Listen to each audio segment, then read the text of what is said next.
Let's get a word on this and a few other stories as well. Alex Crowley, former advisor at Number 10, is with us. How are you doing, Alex? Hi, Ian. How are you? Good as God. I mean, this is what social media was invented for, wasn't it, really? So that we could all sit as judge and jury over these incredible, bizarre street scraps, altercations, arguments in stores, issues or incidents with police officers. We sit there and watch it. We all become armchair judges and we decide from that what we think. And then some people take matters into their own hands and, in this case, organise a bit of a protest. I think I would prefer a real judge and a real jury in a calm, sober setting to establish all of the facts in the case. That is why we have that system. That's why it's a very good reason that we do not have our justice system conducted via social media.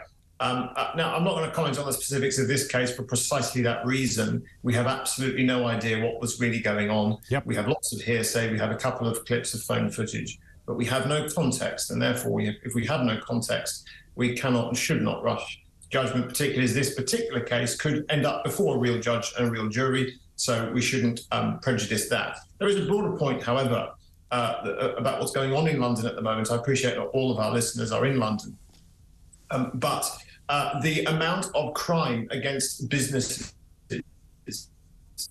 the amount of shoplifting that is going on in London and that has been allowed to go on under 8 years of Sadiq Khan, Mayor of London, is truly astonishing. I was having a little look at the facts just before I came on here, if you'll indulge me again, Ian. Please. Over the last year alone, burglary against businesses is up by 23%, yet the rate of detections has fallen to around 10%. Robbery against business properties is up 43%.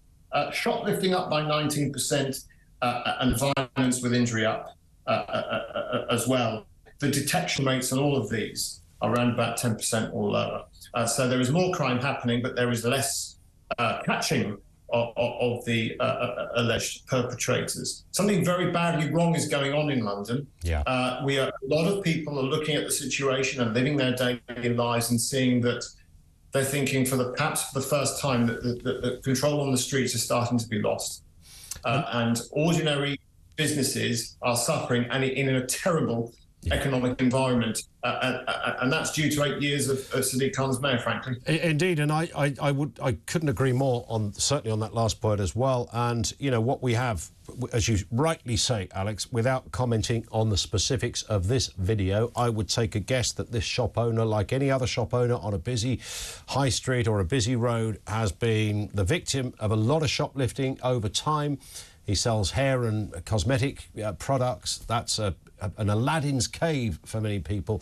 So he's probably well experienced in that. Now this poor guy might suffer even further because there's protests outside wanting to close his shop completely, hit them in the pockets, saying some people, again, without the full details, which is bamboozling to me.